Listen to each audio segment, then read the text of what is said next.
नमस्कार। आपका बात 25सी में स्वागत है। और बात 25सी में देखिए कैसी विचित्र स्थिति है कि एक बार फिर से हम ईवीएम की बात कर लेते हैं, यानी कि इलेक्ट्रॉनिक वोटिंग मशीन, और उसका छोटा सा एक इतिहास भी देख लेते हैं कि इस बारे में योजना जो बनी थी, कंसीप्ट किया गया था, क्योंकि पेपर बैलेट में बहुत सारी धांधलियां हो जाती थी। पेपर बैलेट में क्या क्या होता था उसके बारे में आपको और हम गए तो बहुत सारे जो हमारी उम्र के लोग हैं, जो 60-70 के ऊपर के उसके आसपास के हैं, तो उनको तो मालूम है, और क्योंकि उन्होंने वो होता हुआ देखा है, वो अखबारों की में जो आने वाली खबरें सुनी हैं कि इतने डब्बे लेके वहाँ भाग गए और इस तरह से बूथ पे कब्जा कर लिया, और वहाँ बाहुबलियों ने जो है वो वोट पे छपाई कर करके अपने कैंडिडेट को जिता दिया। तो ये बहुत सारी घटनाएं बड़े लंबे समय तक चलती रहीं। और अंत में फिर 1977 में एक योजना बनी कि एक इलेक्ट्रॉनिक वोटिंग मशीन होनी चाहिए जिसमें जो भी वोट पड़े, और यानी कि देखिएगा अखबारों से बड़े बड़े वोटिंग पत्र होने लगे थे, यानी कि बड़े बड़े इतने, और उसके लिए कितने सारे डब्बे बनते थे और बड़े बड़े उसमें छपते थे, और कई जगह तो 50 लोग खड़े हो जाते हैं चुनाव में।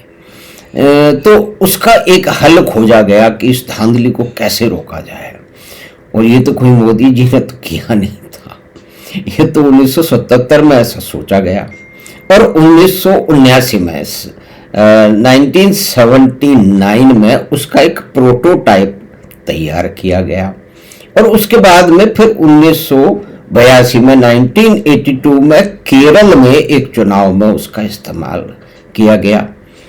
तो यानी कि देखिए कि 77 में सोचा गया, 5 साल बाद उसका इस्तेमाल किया गया।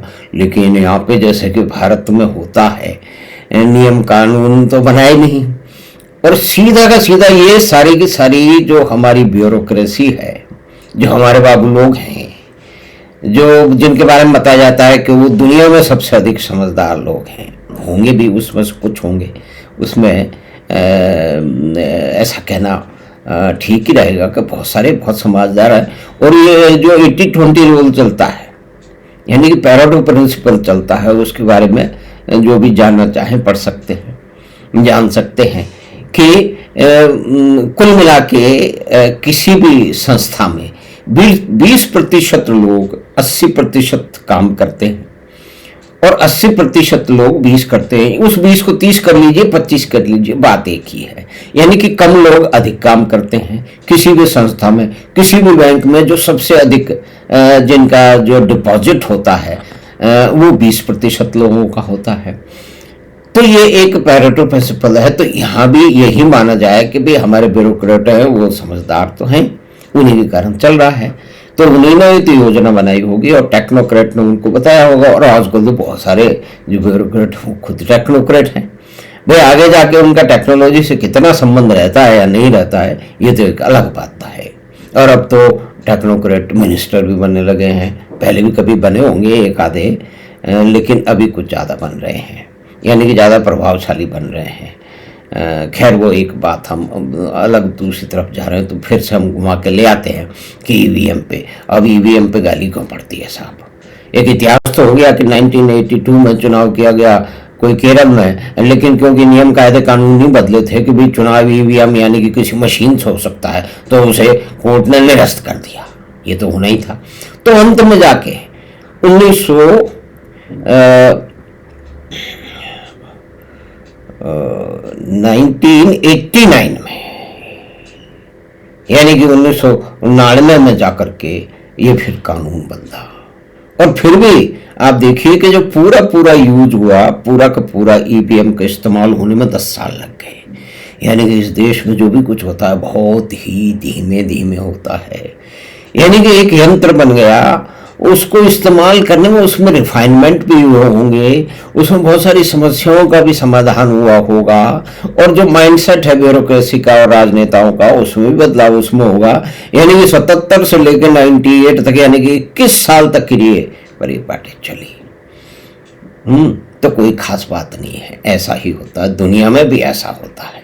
भाई रॉबर्ट की कल्पना तो एक नाटक में 1925 में कर ली गई थी, लेकिन पहला रॉबर्ट्स बन करके फैक्ट्री में 1950-58 के आसपास आया ना, तो 30 साल लग गए। वो समय अलग था। तो खैर भारत में भी पुराने समय के साथ चलता है। तो इस प्रकार से 1998 में ईवीएम आ गई और उनका चुनाव होना शुरू कर दिया। अब इसका विरोध कब होना शुरू कर दिया, कुल मिला के उसको तो हम उसका भी एक पूरा इतिहास होगा, लेकिन जिन्होंने सबसे अधिक इस देश पर राज किया है, जिनके सामने, जिनके शासन तंत्र में ईवीएम बनकर आई, स्थापित हुई, चुनाव होने शुरू किए, आज वो सबसे अधिक, यानी कि बहुत सारी पार्टियां हैं, उनके लोग हैं जो ये कह रहे हैं कि ईवीएम से घपला हो सकता है। और एक बहुत ही बड़ा झूठ बोला जाता है, जिनको हैकिंग के बारे में शायद कोई जानकारी नहीं है, वो ये कहते हैं कि ईवीएम हैक हो गई। अब उन महाशय को इसमें समस्या सबसे बड़ी ये है कि मिस इन्फॉर्मेशन या गप मारने की या झूठ बोलने की जो परंपरा है, उसमें बहुत सारे ऐसे बड़े बड़े नेता हैं, मुख्यमंत्री भी हैं, जो खुद ही इंजीनियर हैं, वो झूठ बोलते हैं, उनके साथी झूठ बोलते हैं, कहते हैं कि हैकिंग हो गई। अब हैकिंग क्या है, इसको छोटी मोटी जानकारी मुझे भी है, क्योंकि मैं इसी तरह के ऑटोमेटिक मशीन के क्षेत्र में कुछ छोटा मोटा काम करता रहा हूँ, और आप भी पढ़ सकते हैं कि हैकिंग उसे कहते हैं कि किसी नेटवर्क में कोई अनऑथराइज्ड, चोरी छुपे कोई उसमें घुस जाए और उस नेटवर्क में जहां भी उसका डेटा है उसमें कुछ मैनिपुलेशन करे, कुछ बदलाव करे, तो उसको हैकिंग होते हैं। यानी कि हैकिंग के लिए ऐसा है कि नेटवर्क से जुड़ाव होना चाहिए, या किसी मशीन में घुस जाए, यानी कि मशीन में घुसने का तरीका होना चाहिए। अब ईवीएम मशीन है स्टैंड अलोन मशीन है, जो हैकिंग करके बकवास करते रहते हैं, माफ कीजिएगा यही शब्द बोलना पड़ेगा, क्योंकि इससे झूठी और इससे भद्दी कोई बात हो नहीं सकती, अनसाइंटिफिक बात हो नहीं सकती, मूर्खता की बात नहीं हो सकती कि ईवीएम हैक हो सकती है, क्योंकि हैक तो तब होगी ना जब उसमें नेटवर्क होगा, लेकिन ईवीएम में तो नेटवर्क ही नहीं है, यानी कि वो इंटरनेट से जुड़ ही नहीं सकती है, तो उसमें फिर हैकिंग कैसे हो सकती है। लेकिन हमारे देश में ऑक्सफोर्ड में पढ़े हुए लोग और पता नहीं कहाँ कहाँ पड़े हुए, दुनिया भर में बड़े बड़े डिग्रे अपने सर पे उनको बोझ लादे हुए लोग ये लगातार झूठ बोलते हैं, क्योंकि उन्हें अपनी हार के लिए कुछ बहाना बनाना है, उन्हें अपने नेताओं को बचाना है कि भाई हम हारे नहीं, मशीन ने हम हारा दिया। और आज तो सारे के सारे बैंक जो है ना वो डिजिटल ट्रांजैक्शन हो रहे हैं, और उसमें घुसने की कोशिश होती है, लेकिन कभी कोई एक आदि हो सकती है। लेकिन यहाँ पे आरोप क्या लगाए जाते हैं, यह एक आरोप लगाए जाते हैं कि हजारों मशीन में या सैकड़ों मशीन में और जो है वो घर के जो है ना उसके अंदर घपला कर दिया। तो अब आप ये देखिए कि कितनी कॉन्स्टिट्यूंसी है, कितना नाम है, अल्फाबेटिकल ऑर्डर है उसमें। पहली तो बात यह कि मैनिपुलेशन हो ही नहीं सकता, तो ये तो झूठ बोला जा सकता है, लंबे समय से झूठ बोला जा रहा है कि हैकिंग हो गई, हमें मशीन ने हरवा दिया, नहीं तो जनता ने तो हमें जिता दिया था।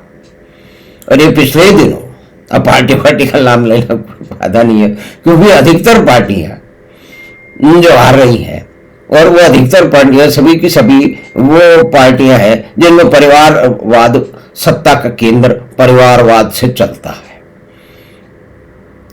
और जिन्होंने अपने चापलूसों को बड़े बड़े पोजीशन दी है। मोटी मोटी बात तो यही है ना, उसको कोई नाम लेने से कोई फायदा भी नहीं है।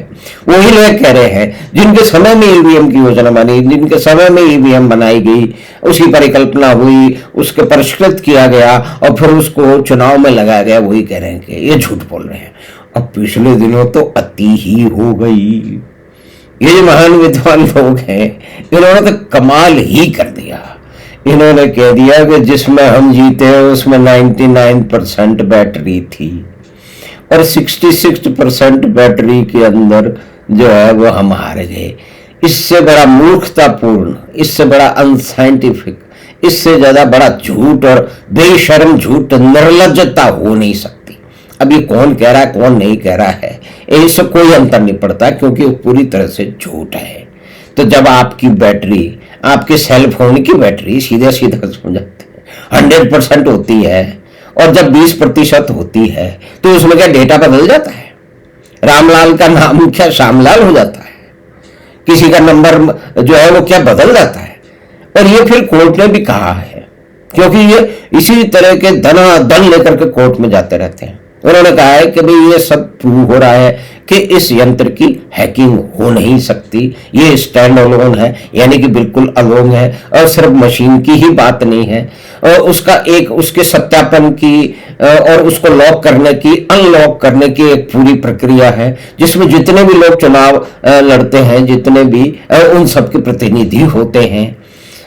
और फिर ये भी कहा जाता है कि हम इसकी रक्षा करेंगे, यानी कि उसमें कोई घुस करके कोई कैसे कर सकता है, कई लेयर की सुरक्षा होती है, और सारे के सारे जितने भी पॉलिटिकल लीडर हैं, नेता लोग हैं, उनके लोग वहां रहते हैं, वहां धरना दे के बैठ जाते हैं, और कुल मिला के ये भी बात फैलाने की कोशिश करते हैं कि हम यहाँ इसलिए बैठे हैं कि यहाँ पे कुछ गड़बड़ होने वाली है, मोदी जी गड़बड़ करवा देंगे। तो इस बार जो ये हुआ है, और ये जो है देखिए, इलेक्शन में चुनाव है, प्रजातंत्र है, कभी कोई हारेगा कभी कोई जीतेगा, और बहुत लंबे समय से तो कुछ ही लोग जीतते रहे, परिवारवाद चलाते रहे। प्रजातंत्र और परिवारवाद का कोई भी रिश्ता नहीं है, मतलब परिवारवाद ने प्रजातंत्र को सत्यानाश ही किया है, उसे नष्ट भी किया है। लेकिन बड़े बड़े विद्वान बोलते हैं कि नहीं, भारत का ये जो प्रजातंत्र है उसमें परिवार तंत्र भी जो है ना बड़ा आवश्यक अंग है। अब बड़े बड़े सीनियर लोग हैं, राजनीतिक टिप्पणीकार हैं, हम तो आम आदमी हैं। देखिए यहाँ पर हम तो आम आदमी हैं, हम आदमी तो उन महान लोगों की बात पे थोड़ी सी टिप्पणी करने की हिम्मत कर सकते हैं। वैसे डर कई तरह के रहते हैं, क्योंकि इस प्रकार की टिप्पणियों करने वालों को पता नहीं क्या क्या हो जाता है, लेकिन फिर भी जो सत्य है वो सत्य है। तो अब ये कह दिया गया है कि जहां 99% 100% बैटरी थी, हम जीत गए, यानी डेटा चेंज हो जाएगा, बैटरी की पावर। ये कोर्ट ने फिर भी कह दिया है, कोई भी समझदारी बात है कि आपके फोन के 100% मोबाइल है तो उसमें रामलाल आपका मित्र, और 20-25 है तो श्यामलाल कैसे हो जाएगा। ये इससे बड़ा घटिया, इससे बड़ा मूर्खतापूर्ण बात हो नहीं सकती। लेकिन ये भारत एक विचित्र विशाल तो है, विविध भी है, लेकिन कुछ कारणों से कुछ व्यक्तियों द्वारा, कुछ ताकतों द्वारा, कुछ शक्तियों द्वारा उसे विवश बना दिया गया है। तो उसमें एक ये भी है कि पूरी तरह से जो चुनाव तंत्र है, अब भारत का जो इलेक्शन कमीशन है 109 देशों के करीब 70,000 जो चुनाव करने वाले अधिकारी हैं, जो और दूसरे पॉलिटिशियन हैं और जो दूसरे लोग हैं, उनको ट्रेनिंग दे चुका है। और बहुत सारे जो जैसे कि जो है ना वो देश हैं जिसके अंदर आसपास के देश हैं, जिसमें भूटान भी है, श्रीलंका भी है, फिजी भी है, कजाकिस्तान भी है, वहाँ पे भारत की इलेक्ट्रॉनिक मशीनों से जो है वो चुनाव हो रहे हैं। तो कोई भी व्यक्ति कहीं से इंपोर्ट कुछ करेगा तो उसके साइंटिफिक लोग हैं, उसके टेक्नोलॉजिस्ट, इंजीनियर्स हैं, उनके मैनेजर्स हैं, उनके पॉलिटिशियन हैं, वो सब सोच समझ के लेंगे ना। लेकिन हार बर्दाश्त नहीं है। कुछ लोगों को का ऐसा विचार है, उनके चंगू मंगू या उनके चमचों का या उनके साथियों का, क्योंकि उन्हें लाभ जो मिला है, तो ये लाभ की पूरी राजनीति है कि हमें हमेशा हमारा परिवार इस देश पे राज करने के लिए, इस राज्य पे राज करने के लिए ही उत्पन्न हुआ है, अब कोई दूसरा कैसे आ गया। वो एक बार तो कहते हैं कि 2014 में, तो ये बताना इसलिए आवश्यक है क्योंकि इसके मूल में राजनीतिक कारण जो है झूठ बोलने के हैं, लगातार झूठ बोलने के लिए हैं, और सफ़ेद झूठ बोलने के लिए हैं, और जो है वो सफ़ेद को काला और काले को सफ़ेद करने में उसके कारण यही है कि कुछ लोग जिनका जीवन पर्यंत उनका ये मानना है कि हमारा ही राज चलेगा, और प्रजातंत्र ने, जनता ने उसको बदल दिया है। तो ये पिछले दिनों चीख पुकार ये इसलिए भी हुई है, इलेक्शन कमीशन ने, चुनाव आयोग ने पार्टी को, कोई नाम लेने की जरूरत नहीं है, और पार्टी को लिखा है कि आपने जो भी एलिगेशन लगाए इसकी जांच की गई है और इसमें सभी सत्यों में कोई भी सत्यापन नहीं है। तो भारत का जो चुनाव तंत्र है, जो ईवीएम मशीन है, उसका जो पूरा प्रोसेस है, उसे झूठा बताने की, उसको गाली देने की लंबी परंपरा है। उस परंपरा का निर्वाह हमारे देश के राजनीतिज्ञ करते रहेंगे। तो हमें आशा है कि दोबारा जो है जो ईवीएम को गाली देने का मौसम आ चुका है। हरियाणा के इलेक्शन के बाद में इसमें बहुत बड़ा इसमें कलर आया, इसमें बहुत सारी बातें हुई हैं, और आगे और इलेक्शन होने वाले। देखिए, भारत एक चुनाव प्रधान देश है, मोदी जी प्रयास कर रहे हैं कि वन नेशन वन इलेक्शन है, तो उसमें बहुत सारे जितने भी परिवार तंत्र, राजतंत्र और जो अलग अलग क्षेत्रों के जो लठैत किस्म के नेता लोग हैं, उनमें खलबली मच गई है। उन्होंने कहा ये हमारे फेडरलिज्म बात का। भाई ये देश में सबसे पहले तो चुनाव तो एक ही समय हो रहे थे, अब इसमें गड़बड़ कब हुई वो तो एक अलग विषय है, उस पर कभी अलग बात करेंगे। तो हमेशा ये छोटी सी बातचीत, ईवीएम को गाली देने की परंपरा, ईवीएम के भारत में जिस तरह से चुनाव के लिए उसका इस्तेमाल किया गया, उसके बारे में सोचा गया, उसकी योजना बनी, उसके बाद मशीन बनी उसका, और आज तक जहां हम खड़े हैं, और भारत जिस तरह से 109 देशों के लोगों को वहाँ के चुनाव की प्रक्रिया है और मशीनें हैं, और बहुत सारे देशों में भारत में बनी हुई ईवीएम मशीन जो है ना वो इस्तेमाल हो रही है। वहाँ इस तरह की गाली वाली दी जाती है कि नहीं, ये भी एक खोज का विषय है, लेकिन खैर छोड़िए, वहाँ है वो वहाँ की लोग जाने, वहाँ की जनता जाने। और ये भी कहा गया है कि देखिए यूरोप का जो बात है उसकी टोपोग्राफी, वहाँ की जनसंख्या, वहाँ बहुत सारे फर्क हैं, और इस तरह की चीजें वहाँ नहीं हो रही हैं। और जो भारत में जिस तरह से इलेक्शन हो रहा है वो अलग तरह से होता है, तो 1-to-1 मैपिंग नहीं हो सकती है, उनका उदाहरण यहाँ सही नहीं है।